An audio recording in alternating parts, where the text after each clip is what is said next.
Hello everyone, welcome back to the channel. मैं हूं पीयूष राठी। इस बार हम इस वीडियो में पार्टनरशिप की डेफिनेशन, फीचर और डीड के प्रीवियस ईयर से रिलेटेड क्वेश्चंस को सॉल्व करने वाले हैं।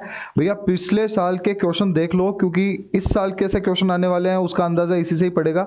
हम क्वेश्चन स्टार्ट करते हैं। क्वेश्चन नंबर 31 है हमारे सामने। असर्शन और रीजन बेस्ड क्वेश्चन है। आपको देख के बताना है कि भैया कौन से जो स्टेटमेंट्स है वो सही है। तो बैटमैन है partner in a firm with 4 partners have advanced a loan of rupees 50,000। Batman है, एक पार्टनर है, 4 पार्टनर है उस फर्म में और उसने लोन दिया है 50,000 का to the firm for last 6 months. उसने 6 महीनों के लिए, लास्ट 6 महीनों के लिए उसने लोन दिया है of the financial year without any agreement, बिना किसी एग्रीमेंट के। तो ये तो हमें पता है 6% पर एनम के रेट से उसे इंटरेस्ट मिल जाएगा। Provisions of Indian partnership act 1932 लागू हो जाएंगे। ही claims N interest on loan of rupees 3,000। उसने 3,000 रुपए के इंटरेस्ट की डिमांड की despite the firm being in loss for the year. भैया लॉस हो या प्रॉफिट हो, इंटरेस्ट ऑन लोन जो है वो चार्ज अगेंस्ट प्रॉफिट होता है।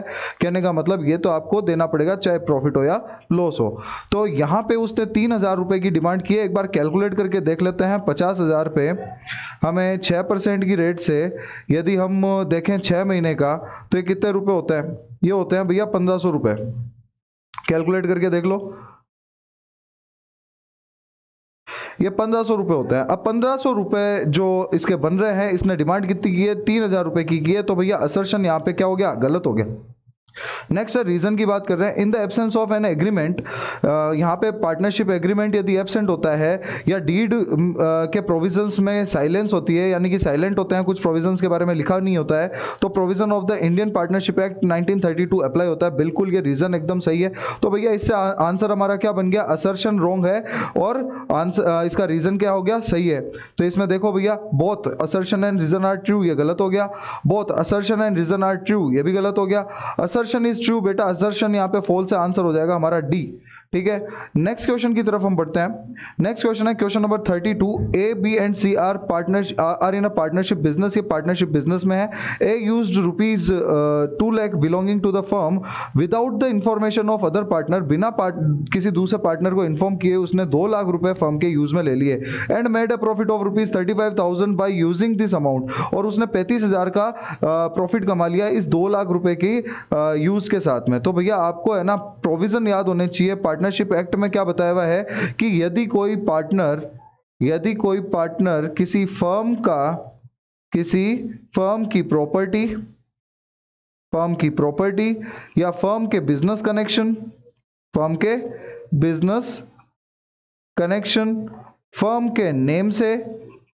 के नेम से कोई भी प्रॉफिट डिराइव करता है। क्या करता है? वो प्रॉफिट डिराइव करता है, प्रॉफिट कमाता है। तो वो जो प्रॉफिट होगा वो किसका मान लिया जाएगा? वो फर्म का मान लिया जाएगा। एक तो प्रोविजन ये है। दूसरा प्रोविजन ये है कि भैया कोई भी पार्टनर है ना, कोई बिजनेस करता है अदर देन पार्टनरशिप, यानी कि पार्टनरशिप तो उसकी चल ही रही है, उसके अलावा कोई बिजनेस चालू कर देता है और वो कंपटीशन में होता है, पार्टनरशिप फर्म के कंपटीशन में चला जाता है, कंपटीशन टू द फर्म। तो ऐसे केस में वो क्या होगा कि भैया वहां पे जो उस बिजनेस से जितना भी वो प्रॉफिट कमा रहा है ना, क्या कमा रहा है? वो प्रॉफिट जितना भी कमा रहा है वो किसका मान लिया जाएगा? वो फर्म का मान लिया जाएगा। तो आपको ये चीज समझ में आ गई होगी। यहाँ पे 2 चीजें आपको याद रखनी है, क्या पता कौन सी चीज कहाँ पे काम आ जाए। तो पहली चीज यहाँ पे ये है कि पार्टनर जो है, यदि फर्म की प्रॉपर्टी, उसके बिजनेस कनेक्शन या फिर उसके नाम के यूज से कोई भी प्रॉफिट डिराइव करता है, तो वो प्रॉफिट किसका हो जाएगा? फर्म का हो जाएगा। या फिर पार्टनर कोई बिजनेस कैरी ऑन करता है अदर देन पार्टनरशिप, यानी कि वो पार्टनरशिप तो चालू है, साथ में साइड में कोई बिजनेस कर रहा है और वो बिजनेस उसके कंपटीशन में है, यानी कि आपकी पार्टनरशिप को ही टक्कर दे रहा है। तो ऐसे केस में उस बिजनेस से जो भी प्रॉफिट होगा वो भी किसका हो जाएगा? पार्टनर का हो जाएगा, फर्म का हो जाएगा। ठीक है भैया, आपको ये बात समझ में आ गई होगी। तो यहाँ पे उसने क्या किया? 2 लाख रुपए को यूज में लिया, फर्म की प्रॉपर्टी को यूज में लेके 35,000 रुपए का उसने प्रॉफिट कमाया। Which decision should be taken by the firm to rectify the situation. इस सिचुएशन को सुधारने के लिए क्या डिसीजन लेगी फर्म? तो भैया हमें पता है ये प्रॉफिट भी किसका हो जाएगा? फर्म का हो जाएगा। तो यहाँ पे देखो, A need to return only 2 lakh rupees. नहीं, ए को 2 लाख रुपए ही देने हैं क्या? नहीं भाई, 2,35,000 रुपए देगा ए। तो देखो भैया, A need to return 2,35,000 rupees. तो आंसर हो गया हमारा डी, 2,35,000 रुपए वापस से वो रिटर्न करेगा। नेक्स्ट क्वेश्चन है 33। इन the absence of an agreement नहीं है, पार्टनर्स आर एंटाइटल टू। तो भैया हमें पता है कि कौन कौन से प्रोविजंस लागू होते हैं। बताओ मेरे को प्रोविजंस कौन कौन से लागू होते हैं। इंडियन पार्टनरशिप एक्ट 1932 में बोला है कि ऑल पार्टनर्स आर इक्वल, सारे के सारे इक्वल पार्टनर्स होंगे, ठीक है भैया, पहली चीज तो ये हो गई। दूसरी क्या है, इंटरेस्ट ऑन कैपिटल नहीं मिलेगा, ठीक है भैया। तीसरा क्या है, इंटरेस्ट ऑन ड्रॉइंग भी हम चार्ज नहीं करेंगे। चौथा पॉइंट क्या है, नो रेमुनरेशन, कोई भी रेमुनरेशन नहीं मिलेगा, ठीक है भैया। सैलरी बोनस कमीशन किसी भी पार्टनर को नहीं लिखेगा यदि कोई लिखा हुआ नहीं है तो। और इंटरेस्ट ऑन लोन जो है, इंटरेस्ट ऑन लोन, और लोन कौन सा होगा भाई, जो पार्टनर ने प्रोवाइड किया है, ना कि फर्म ने। पार्टनर ने फर्म को लोन दिया है, ऐसे केस में 6% पर एनम की रेट से सिंपल इंटरेस्ट लगेगा, ठीक है भैया। तो अब मेरे को बताओ, partners are entitle to, partner को क्या क्या मिलेगा, profit share in capital ratio, नहीं, इक्वल रेशियो होगा उनका, कैपिटल का रेशियो नहीं होगा। Commission for making additional sales, ये भी नहीं है। Interest on loan and advance, loans and advances by them to the firm, बिल्कुल इंटरेस्ट ऑन लोन उन्हें मिलेगा। Salary for working extra hours, salary नहीं मिलेगी। इंटरेस्ट ऑन कैपिटल नहीं मिलेगा। तो आंसर हो गया हमारा ओनली 3, ये है हमारा आंसर सी। तो भैया कैसा लगा ये क्वेश्चन आपको, कमेंट करके बताओ। यदि और भी कोई क्वेश्चन है तो जल्दी से कमेंट में पूछ लो फटाफट। क्वेश्चन नंबर 34 है हमारा, the partnership deed should be properly drafted and prepared as per the provisions of, कौन सा एक्ट है, और प्रिफरेबली रजिस्टर्ड विद द, कहां पे रजिस्टर्ड होगा। तो भैया ये क्वेश्चन हमारे लिए इंपॉर्टेंट हो जाता है, मेरी तरफ से ये इंपॉर्टेंट क्वेश्चन है, क्योंकि आपको ये चीज समझनी जरूरी है। पार्टनरशिप की जो एक्ट है, पार्टनरशिप एक्ट 1932, उसकी अपनी एक हिस्ट्री है। कहने का मतलब है, ये जो पार्टनरशिप एक्ट है बेटा, ये contract act, Indian contract act 1872 का पार्ट था पहले, ठीक है। इंडियन पार्टनरशिप एक्ट जो है वो किसका पार्ट था, इंडियन पार्टनरशिप एक्ट 1932 जो पहले पार्ट था इंडियन कॉन्ट्रैक्ट एक्ट 1872 का। तो मैक्सिमम जो भी वर्ड्स यहाँ पे यूज में आ रहे हैं वो किसके यहाँ से लिए हुए हैं, कहां से लिए हुए हैं, इंडियन कॉन्ट्रैक्ट एक्ट से लिए हुए हैं, ठीक है ना। तो यहाँ पे एक वर्ड आया एग्रीमेंट, ये एग्रीमेंट भी वर्ड कहां से आया है, कॉन्ट्रैक्ट एक्ट से आया है। तो भैया ये जो एग्रीमेंट है इसके बारे में हम बात कर लेते हैं। आपने स्कैम 2003 देख लिए तो ठीक है, नहीं देखिए तो भैया देख लेना, आपको ये चीजें वहीं से समझ में आ जाएगी मैक्सिमम है। आपको ये सेकंड एपिसोड में ही पता चल जाएगा कि ये जो एग्रीमेंट है ये लिखे किस पे जाते हैं, ये स्टाम्प पेपर पे लिखे जाते हैं। किस पे लिखे जाते हैं, स्टाम्प पेपर्स पे लिखे जाते हैं। अब ये जो स्टाम्प पेपर होते हैं ना, ये हर एक स्टेट के स्टेट स्टाम्प एक्ट के बेसिस पे गवर्न होती है, इनके ऊपर स्टाम्प ड्यूटी जो लगती है, ठीक है ना। तो स्टाम्प ड्यूटी पे कर करके आप क्या करते हो, एक पेपर लेकर आते हो और उस पर ये सारी चीजें ड्राफ्ट करते हो। उसके बाद में क्या करते हो, एक नोटरी पब्लिक यानी कि एडवोकेट से उसे नोटरी करवा लेते हो, यानी कि उस पर सील साइन करवा लेते हो, और उसके बाद में जाके आप फर्म के रजिस्ट्रार के पास जाकर के उसे रजिस्टर करवा सकते हो। वापस से देख लो हम क्या करेंगे। सबसे पहले भैया हमें सबसे पहले स्टाम्प ड्यूटी पे करके ये स्टाम्प पेपर लेना है। उसके बाद में हम इसे ड्राफ्ट करेंगे, यानी कि इस पे कुछ ना कुछ लिखेंगे, टर्म्स एंड कंडीशंस, राइट्स हैं हमारे, ठीक है, हमारी ड्यूटीज हैं, ये सारी लिखी जाएंगी यदि हम पार्टनरशिप डीड की बात कर रहे हैं। तो ऐसे में इसे हम बोलते हैं नॉन जुडिशियल स्टाम्प पेपर। क्या बोलते हैं, नॉन जुडिशियल स्टाम्प पेपर, ठीक है। ये वो स्टाम्प पेपर है जो कोर्ट से बाहर काम में आ रहे हैं, तो इन्हें क्या बोलेंगे हम, नॉन जुडिशियल स्टाम्प पेपर। तो आपको ये स्टाम्प पेपर खरीदना है, ठीक है, स्टाम्प ड्यूटी पे करके। उसके बाद में आपको इस पे लिखना है जो भी आप अपने इसमें लिखना चाह रहे हो। यदि आप रेंट एग्रीमेंट लिखना चाह रहे हो, रेंट एग्रीमेंट लिख लो, पार्टनरशिप डीड लिखना चाह रहे हो, पार्टनरशिप डीड लिख लो। तो इस तरह से आप सारी की सारी चीजें इस पे लिखोगे। लिखने के बाद में आपको इसे क्या करना है, इसे करवाना है नोटरी, यानी कि आप एक नोटरी पब्लिक, एक एडवोकेट के पास जाओगे, इस पे नोटरी करवाओगे, ठीक है। नोटरी पब्लिक के पास जाके आपने नोटरी करवा ली। अब नोटरी करवाने के बाद में आप इसे रजिस्ट्रार ऑफ फर्म, यानी कि फर्म के रजिस्ट्रार के पास में, रजिस्ट्रार ऑफ फर्म के पास जाकर के आपको इसे रजिस्टर करवाना होगा, तब जाके आपकी पार्टनरशिप फर्म रजिस्टर होगी। तो बता दो बेटा इसका आंसर क्या होगा, the partnership deed should be properly drafted and prepared as per the provisions of the stamp act. Stamp act के प्रोविजन के बेसिस पे ये चीज चलेगी, और आपको रजिस्टर कहां पे करवाना है, रजिस्ट्रार ऑफ फर्म के पास में। तो बेटा बताओ ये इंपॉर्टेंट लगा कि नहीं लगा, क्योंकि हिस्ट्री से रिलेटेड ये थोड़ा सा क्वेश्चन है, और इसके लिए आप रेफरेंस के तौर पर स्कैम 2003 देख लो, तो आपको पता चल जाएगा किस तरीके से ये स्टाम्प पेपर की स्कैम हुई थी, ठीक है। और साथ ही साथ आपको स्टाम्प पेपर का यूज भी पता चल जाएगा। नेक्स्ट क्वेश्चन हमारा question number 35, in the absence of partnership deed नहीं है, a provision is entitle a partner is entitle to an interest on the amount of additional capital advance by him to the firm at a rate of, भैया additional capital हो या capital हो उस पर interest नहीं मिलता है, तो आंसर ढूंढ लो फटाफट से। यहाँ पे 6, 10, 12 और यहाँ पे कोई परसेंटेज नहीं है, तो आंसर हो गया हमारा D, no, not entitled for any interest on their additional capital, answer हो गया हमारा डी। नेक्स्ट क्वेश्चन की बात करते हैं। अब यहाँ पे सब्जेक्टिव बेसिस पे क्वेश्चंस मिले हमें। 2019 में क्वेश्चन आया हुआ है, a new partner acquires two main rights in the partnership firm which he joins. जब भी वो किसी भी पार्टनरशिप को वो ज्वाइन कर रहा है तो उसे राइट्स मिल रहे हैं। तो भैया बता दो जल्दी से राइट्स कौन कौन से हैं। सबसे पहले तो हम बात करते हैं, partner has right to access the books of accounts of the firm at any time during the year. यानी कि किसी भी वक्त ड्यूरिंग द ईयर, किसी भी वक्त यदि उसे फील आता है कि मुझे बुक्स ऑफ अकाउंट्स को एक्सेस करना है, मुझे हिसाब किताब देखना है, तो बेटा वो कर सकता है। ठीक है, दूसरा राइट कौन सा है उसके पास, बता दो जल्दी से। दूसरा राइट है राइट टू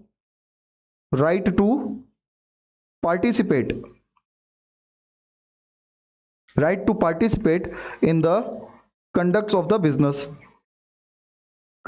द बिजनेस, यानी कि बिजनेस की एक्टिविटीज में पार्टिसिपेशन का उसके पास पूरा राइट है। आप एक राइट आप अपनी डेफिनेशन से ले सकते हो, प्रॉफिट एंड लॉस को डिस्ट्रीब्यूट करने का। वैसे तो डेफिनेशन में प्रॉफिट के बारे में ही बात की हुई है, लेकिन आप कवर कर सकते हो प्रॉफिट एंड लॉस की शेयरिंग का उसके पास राइट है भैया। ठीक है, तो आपको ये राइट जो है याद हो गए होंगे। एक राइट क्या है कि भैया आप ड्यूरिंग द ईयर कभी भी आप बुक्स ऑफ अकाउंट्स को क्या कर सकते हो, एक्सेस कर सकते हो। ठीक है, और उसकी क्या कर सकते हो, फोटो खींच सकते हो, फोटोकॉपी ले सकते हो, यानी कि एक्सट्रैक्ट जो है उसका आप ले सकते हो, उसका कोई भी टुकड़ा इस तरीके से ले सकते हो, फाड़ नहीं सकते। ये अच्छे से ध्यान रखना। सेकंड पॉइंट इसमें है right to participate in the conducts of the business, यानी कि बिजनेस की एक्टिविटीज जो है उनमें पार्टिसिपेशन का राइट है। इसका भी एक एक्सेप्शन है, यानी कि माइनर पार्टनर जो है वो एंटाइटल नहीं होता है मैनेजमेंट की एक्टिविटीज में पार्टिसिपेशन के लिए, इसलिए आप उसको नहीं बोल सकते पार्टिसिपेशन के लिए। तो भैया ये एक इसका क्या हो गया, एक्सेप्शन हो गया। ठीक है, एक्सेप्शन हो गया। तो नेक्स्ट इसमें क्वेश्चन है, Ritesh and Hitesh are childhood friends. ये दोनों बचपन के दोस्त हैं। Ritesh is a consultant where is Hitesh is an architect. Architect है भैया हमारा हितेश, और रितेश है हमारा कंसल्टेंट। ठीक है, ज्ञान बहुत भरा पड़ा है इसके पास। They contributed equal amounts and purchase a building of ₹2 crore. 2 crore की उन लोगों ने बिल्डिंग परचेज की है इक्वल अमाउंट लगा करके। After a year they sold it for 3 crore. एक साल बाद में उन्होंने 3 करोड़ में बेच दिया।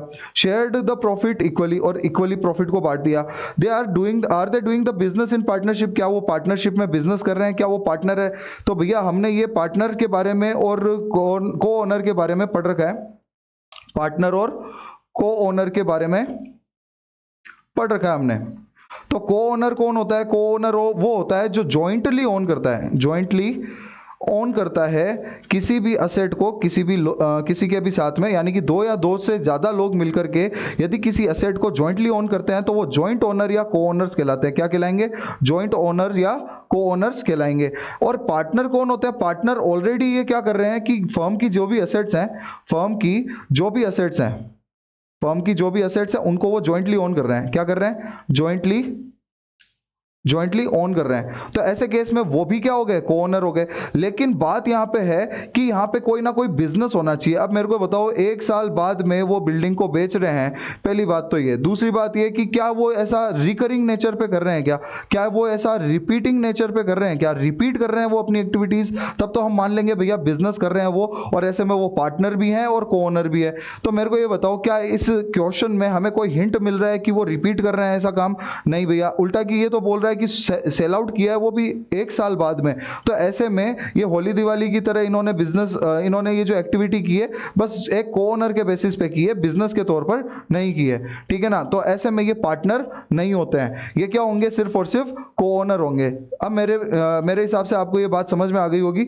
नेक्स्ट क्वेश्चन की तरफ अपन बढ़ते हैं। नेक्स्ट क्वेश्चन है क्वेश्चन नंबर 38 क्वेश्चन है, does partnership firm has a separate legal existence. Separate legal existence है क्या भैया अब आपको यहां पे अनलिमिटेड लायबिलिटी के बारे में समझना होगा।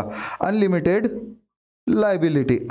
लायबिलिटी की वजह से क्या है, यहां पे सेपरेट लीगल एग्जिस्टेंस नहीं है। कहने का मतलब है, जब कोई भी ओनर है ठीक है। कोई भी ओनर जो है यदि उसकी अनलिमिटेड लायबिलिटी होती है, कहने का मतलब है कि फर्म की या बिजनेस की सारी असेट्स को बेच करके यदि हम लायबिलिटीज को पे कर देते हैं, क्या कर देते हैं, लायबिलिटीज को पे कर देते हैं, तब तो ठीक है। लेकिन ऐसी सिचुएशन आ जाती है कि भैया लायबिलिटीज का पेमेंट नहीं हो पा रहा है, तो ओनर को अपनी पर्सनल प्रॉपर्टी बेच करके क्या करके पर्सनल प्रॉपर्टी बेच करके उस लायबिलिटी को सेटल करना होगा। ठीक है, उस लायबिलिटी को सेटल करना होगा। ऐसे केस में तो मेरे को ये बताओ कि ओनर की जो लायबिलिटी है वो क्या हो गई, अनलिमिटेड हो गई। जितना पैसा उसने बिजनेस में लगाया है वहां तक वो लायबिलिटी लिमिटेड नहीं है, वहां तक वो चीज लिमिटेड नहीं रही, उसके घर बार तक बिक सकते हैं। तो ऐसे में ये कॉन्सेप्ट हो गया अनलिमिटेड लायबिलिटी का। और जब अनलिमिटेड लायबिलिटी का कॉन्सेप्ट हो जाता है तो भैया बताओ यहां पे मेरे को कि यदि हम फर्म को अलग करना चाहे ओनर से तो वो हो सकता है क्या? ऐसा नहीं हो सकता, क्योंकि फर्म की जितनी भी लायबिलिटीज है यदि नहीं चुका पा रहे हैं फर्म की एसेट्स को बेच करके, तो उसकी पर्सनल प्रॉपर्टी बिक रही है, यानी कि ओनर का कनेक्शन अभी भी फर्म से डायरेक्टली बना हुआ है। तो ऐसे में यहां पे सेपरेट लीगल एग्जिस्टेंस नहीं है। तो आंसर इसका हो जाएगा नो, यहां पे सेपरेट लीगल एग्जिस्टेंस नहीं होता है। रीजन क्या होगा, अनलिमिटेड लायबिलिटी होती है। यहां पे आप इसे एक्सप्लेन कर सकते हो। 1 नंबर 2 नंबर का क्वेश्चन है, 2017 में आया हुआ है। ठीक है, नेक्स्ट है question. A group of 40 people, 40 लोगों का ग्रुप है, wants to form a partnership firm, partnership firm को ओपन करना चाह रहे हैं। They want your advice regarding the maximum number of partners, maximum number of persons that can be there in the partnership firm and the name of the act under whose provision it is given। यानी कि किस act के provision में ये चीज लिखी हुई है भैया, कितने नंबर हो सकते हैं मैक्सिमम, ये आपसे पूछा जा रहा है। डायरेक्टली भी पूछा गया है ये, what is the maximum number of partners that a partnership firm can have and name the act that provides the provide for the maximum number of partners in a partnership firm, यानी कि किस act में लिखा हुआ है। तो भैया पहले तो ये बताओ मैक्सिमम पार्टनर्स कितने हो सकते हैं? मैक्सिमम पार्टनर्स कितने हो सकते हैं? 50 हो सकते हैं। अब ये लिखा हुआ कहां है?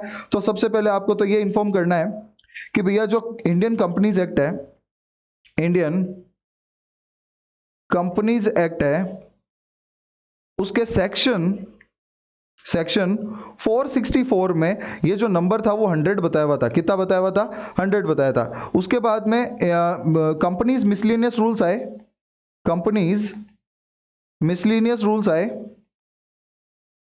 और उसके रूल 10 में इसे रिड्यूस करके 50 कर दिया। कितना कर दिया? 50 पार्टनर्स कर दिया। भैया 50 जनों से ज्यादा पार्टनर अब नहीं हो सकते। और ये ऑथोरिटी किसके पास है? ये ऑथोरिटी जो है ना सेंट्रल गवर्नमेंट के पास है। सेंट्रल गवर्नमेंट क्या कर सकती है कि भैया कभी भी ये सीलिंग ऊपर नीचे कर सकती है, मैक्सिमम पार्टनर्स कभी भी कम ज्यादा किए जा सकते हैं। नेक्स्ट क्वेश्चन है question number 40। State the provisions of Indian partnership act 1932 regarding interest on partners capital and interest on partners loan when there is no partnership deed. तो बताओ भैया इंटरेस्ट ऑन कैपिटल जो है वो वहां पे दिया ही नहीं जाएगा जब पार्टनरशिप डीड नहीं बनी हुई है या वो साइलेंट है। और इंटरेस्ट ऑन लोन मेरे को ये बता दो, अब इंटरेस्ट ऑन लोन के ऊपर क्या बात हो रही है? इंटरेस्ट ऑन लोन जो है वो 6% पर एनम की रेट से, सिंपल इंटरेस्ट की रेट से दिया जाएगा।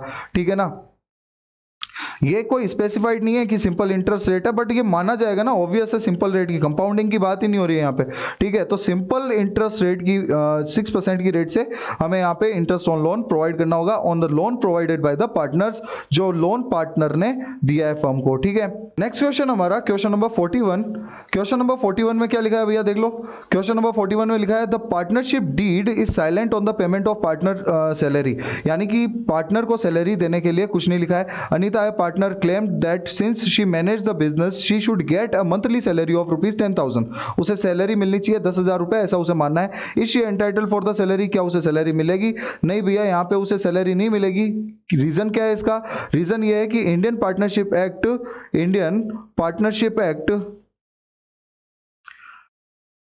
1932 के प्रोविजन लागू हो जाएंगे इस केस में यदि पार्टनरशिप डीड नहीं बनाई हुई है। तो भैया ये रीजन के देते हुए आपको क्या करना है, इस 1 नंबर या 2 नंबर का जो भी ये क्वेश्चन है आपको इसका सॉल्यूशन देना है। तो आपको लिखना है सबसे पहले no she is not entitled for the salary and the reason is being that the provision of the Indian partnership act 1932 will be applied. ठीक है, नेक्स्ट क्वेश्चन है question number 42। State the provisions of the Indian partnership act 1932 regarding the payment of remuneration to the partner. Again वही repeating question है, है। 2012 में भी same question आया है, तो अगेन हम यही लिखेंगे, नहीं भैया यहाँ पे रेम्यूनरेशन नहीं मिलेगा क्योंकि इंडियन पार्टनरशिप एक्ट 1932 के प्रोविजन लागू हो जाते हैं। नेक्स्ट क्वेश्चन है हमारा आज का लास्ट क्वेश्चन है, Ajay Vinod and Chandra entered into partnership on 1 अप्रैल 2019। 1 अप्रैल 2019 को उन्होंने पार्टनरशिप बिजनेस स्टार्ट किया है with a capital of 3 lakh 2 lakh and 1 lakh rupees. 3 lakh 1 lakh और 3 लाख 2 लाख और 1 लाख रुपए लगा करके उन्होंने बिजनेस स्टार्ट किया है। In addition to capital, capital के अलावा Chandra has advanced a loan of rupees 1 lakh. Chandra ने 1 लाख रुपए का लोन फर्म को दिया है। Since they had no agreement to guide them, उनके पास कोई एग्रीमेंट नहीं है गाइड करने के लिए। दे faced following issues during and at the end of the year, यानी कि साल के दौरान में और साल के एंड में उनको फॉलोइंग इश्यूज हुए। कौन कौन से इशू है भैया बताओ। पहला है एक Ajay wanted interest on capital to be provided 8% per annum and Vinod and Chandra did not agree. भैया अजय बोल रहा है कि उसे 8% की रेट से इंटरेस्ट ऑन कैपिटल मिलेगा। हम उसे सीधा सीधा बोल देंगे भैया कोई इंटरेस्ट ऑन कैपिटल नहीं मिलेगा क्योंकि यहां पे आपने एग्रीमेंट नहीं कर रखा है। इस केस में जब पार्टनर एग्री नहीं हो रहे हैं तो भैया वहां पे एग्री नहीं होने की वजह से कंफ्लिक्ट हो रहा है, तो कंफ्लिक्ट के केस में हमें क्या मानना है, सीधा सीधा प्रोविजंस लागू हो रहे हैं, ठीक है ना। नेक्स्ट है Chandra wanted that interest on loan be paid to him at the rate 10% per annum. वो बोल रहा है कि भैया मेरे 1 लाख रुपए पे 10% की रेट से मेरे को इंटरेस्ट मिलना चाहिए। But Ajay and Vinod wanted to pay 5% per annum, लेकिन अजय और विनोद क्या बोल रहे हैं 5% ही मिलेगा। तो भैया किसी की भी नहीं सुनेंगे, यहाँ पे हम सीधा सीधा प्रोविजन लगा देंगे 6% पर एनम की रेट से जो इंटरेस्ट है वो दिया जाएगा, ठीक है। तो इसका आंसर हो गया 6% पर एनम। नेक्स्ट है Ajay and Vinod demanded to share profit in the ratio of their capital contribution. उन्होंने कहा कि भैया हमारे कैपिटल कंट्रीब्यूशन के हिसाब से हम प्रॉफिट डिस्ट्रीब्यूट करेंगे। Chandra is not in agreement with the proposal, यानी कि वो इस चीज से एग्री नहीं हो रहा है। अगेन हम क्या बोलेंगे, इक्वल पार्टनर होंगे, यहाँ पे क्या होंगे, इक्वल पार्टनर हो जाएंगे। तो भैया ये प्रॉब्लम भी हमारी सॉल्व हो गई। नेक्स्ट है लास्ट प्रॉब्लम है इसमें, Binod being working partner demands a lump sum payment of rupees 40,000 as remuneration for which other partners are not in agree। यदि वो एग्री नहीं हो रहे हैं इस केस में ये जो 40,000 का सैलरी का कॉन्सेप्ट है वो भी नहीं मिलेगा। तो भैया कोई रेमुनरेशन पे नहीं होता है जब प्रोविजन लागू हो जाते हैं, यानी कि इंडियन पार्टनरशिप एक्ट के बेसिस पे आपके यदि पार्टनरशिप डीड नहीं है तो इंडियन पार्टनरशिप एक्ट 1932 के प्रोविजंस लागू हो जाएंगे। तो भैया कैसा लगा आपको ये सारे के सारे क्वेश्चन का जो कलेक्शन है, और भी बढ़िया बढ़िया क्वेश्चन प्रीवियस ईयर में आए हुए हैं। आपको ये नहीं देखना है कि आप आरबीएसई से हो, सीबीएसई से हो, भैया सीधा सीधा आपके क्या लग रहा है यहाँ पे एनसीईआरटी का फॉर्मेट लागू है। अब आपको ये देखना है कि पिछले साल में कौन कौन से क्वेश्चन आए हुए हैं, उस बेसिस पे आपको क्या करना है कि अपने इस साल की तैयारी करनी है। ये एस्टिमेट तो लग ही जाएगा कि भैया पिछले साल जो क्वेश्चन आए हुए हैं हर एक टॉपिक से, टॉपिक वाइज मैं इसीलिए लेकर आया हूं ताकि टॉपिक वाइज आप ये देख सको कि जो आपने पढ़ रखा है उस टॉपिक से किस टाइप के क्वेश्चन पूछे गए हैं। तो मेरे ख्याल से आपको ये बढ़िया लगा होगा। नहीं बढ़िया लगा है तो भैया और हम कोशिश करेंगे, तो जल्दी से वीडियो को लाइक कर दो, शेयर कर दो और अच्छे से कमेंट करना, क्योंकि यदि आप क्वेश्चन नहीं पूछोगे तो गलती किसकी होगी बेटा, आपकी होगी। तब तक के लिए बाय, नेक्स्ट वीडियो में मिलते हैं, बाय बाय।